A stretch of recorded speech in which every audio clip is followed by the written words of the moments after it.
GDP because so the point is, this second question was on debt to GDP, that if you are not paying your debt and you've kicked the debt to next 2-3 years, the way you quantify the debt for this year, debt to GDP for this year, may be low but artificial. No, I don't think so, because if you were actually paying your debt, that would rather reduce your debt to GDP, because the debt stock will reduce. So I don't see the point he's trying to make. The reality is that when they left government in 2016, the debt to GDP was 73%.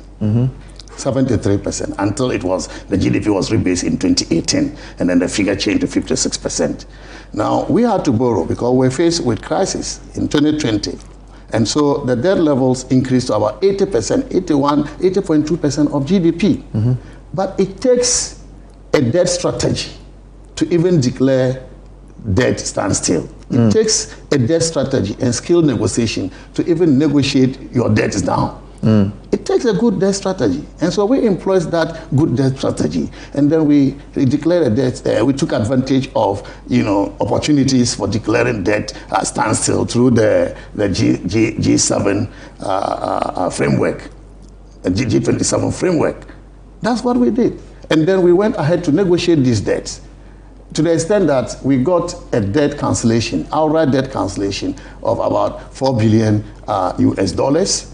And then we got debt service relief of about $7.5 billion US. If it is not a debt strategy which is backed by skilled, negotiation, you cannot achieve that. And so I don't know why the minister will run away from that. Let me ask my own question. Yes. Forget about two now. But Ben, I think I need to conclude on this. So you have a debt stock, in percentage of GDP, which measures your debt sustainability. That went up to 80.2%. By the time we exited in 2024, it came down to 61.8% of GDP.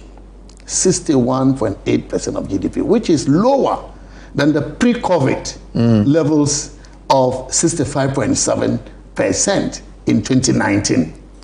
They should tell you that we are even doing better in terms of debt sustainability than COVID, than the period before COVID. Based on debt to GDP. And that is what the IMF measures, debt sustainability. But let me ask you. Because if your debt cannot generate GDP growth, then what kind of debt is it? This is why, Bernard, we are saying that in spite of the fact that we borrowed, there's no doubt about that, every government borrows, but we added 20 billion United States dollars to the size of GDP. Okay. It means that you borrowed and invested in the productive sector. This is why as GDP grows, your debt to GDP shrinks. You understand? Assuming you don't borrow more. And we haven't borrowed more. 2023, we didn't borrow externally. 2024, we didn't do external borrowing as well. Just as we were not paying, we were also not borrowing.